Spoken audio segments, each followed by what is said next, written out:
आज हम आपके सामने एक ऐसे व्यक्तित्व का जीवन परिचय दे रहे हैं जो सरमन संघ के युग पुरुष और युग परिवर्तक रहे हैं, जो लोकमान्य संत शेरे राजस्थान अहिंसा दिवाकर प्रज्ञा पुरुषोत्तम सरमन संघीय वरिष्ठ प्रवर्तक की उपाधि से सुशोभित हैं, जिनको आप और हम श्री रूपचंद जी महाराज साहब रजत के नाम से जानते पहचानते हैं।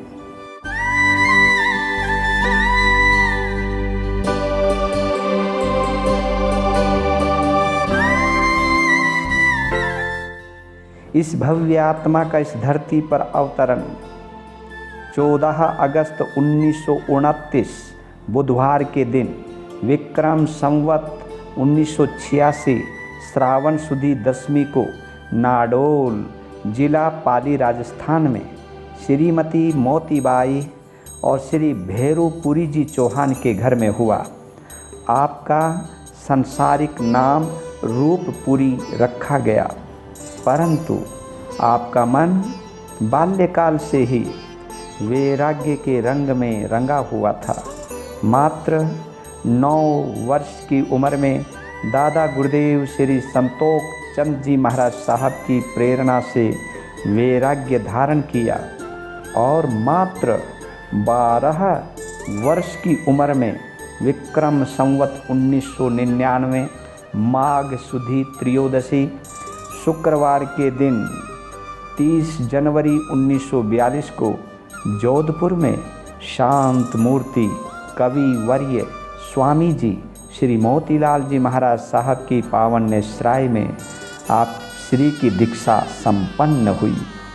उसके उपरांत मरुधर केसरी सरमन सूर्य प्रवर्तक गुरुदेव श्री मिश्री लाल जी महाराज साहब से शिक्षा प्राप्त करके आपने संपूर्ण भारत देश में राजस्थान, दिल्ली, पंजाब, महाराष्ट्र, आंध्र प्रदेश, तमिलनाडु, कर्नाटका, गुजरात, हरियाणा, मध्य प्रदेश, उत्तर प्रदेश और उत्तराखंड आदि क्षेत्रों में विहार कर सरमन संघ का और जैन धर्म का प्रचार प्रसार किया। आपकी अपनी अनुपम वाणी में गद्य और पद्य की रचना करते हुए मारवाड़ी भाषा को अलंकृत और समृद्ध किया, जो 3000 से ज़्यादा पृष्ठों में अंकित है। आपके जन कल्याण कार्यों से प्रभावित होकर आपको अनेकों उपाधियों से सुशोभित किया गया है, जैसे शेरे राजस्थान, अहिंसा दिवाकर, प्रज्ञा पुरुषोत्तम, लोकमान्य संत, जैन अजैन सहित 36 कौम में आप मान्यता प्राप्त होने की वजह से लोकमान्य संत की उपाधि से अलंकृत हैं। अहिंसा और प्रेम की प्रतिमूर्ति आप मूक पशुओं खासकर गौओं के प्रति आपकी दया और सद्भावना से प्रेरित हो 170 संस्थाएं आज भी सुचारू रूप से 1 लाख से ज़्यादा गौओं का पालन कर रही हैं। जिन शासन के सिद्धांतों से सहज ही सभी धर्मावलंबियों को सहजता से प्रेरित कर आपने ठाकुरों और अधिकारियों से व्यसन मुक्त जीवन जीने के लिए प्रेरणा दी। बलि प्रथा का उन्मूलन करने में आपने अपना सहयोग दिया, समाज और राष्ट्रोत्थान में महत्वपूर्ण भूमिका निभाई। आपकी इसी दबंग व्यक्तित्व से संघ की अनेक समस्याओं का आपने सहज समाधान किया, सरमन संघ को मजबूत बनाकर विकास मार्ग पर अग्रसर किया। आपकी सहिष्णुता का परिचय है वह असहनीय वेदना जो सप्ताह में 3 बार डायलिसिस कराते वक्त आप संभाव से सहन करते रहे हैं। इसी सहजता, समता, सशक्तता और सहिष्णुता का परिचय जन जन को हुआ है आपके चातुर्मास में। निसंदेह वो 35 चातुर्मास जो गुरुवर्य श्री मरुधर केसरी के सानिध्य में हुए, उसमें अपनी एक अमिट छाप छोड़ते हुए आपने अपने पूर्ण जीवन काल में 75 चतुर्मास किए और 76वां चतुर्मास धर्म ध्यान के साथ जैतारण में अग्रसर था। जब आपने अपनी काया छोड़कर देवलोक गमन कर गए तो उसी के साथ एक युग का समापन हुआ।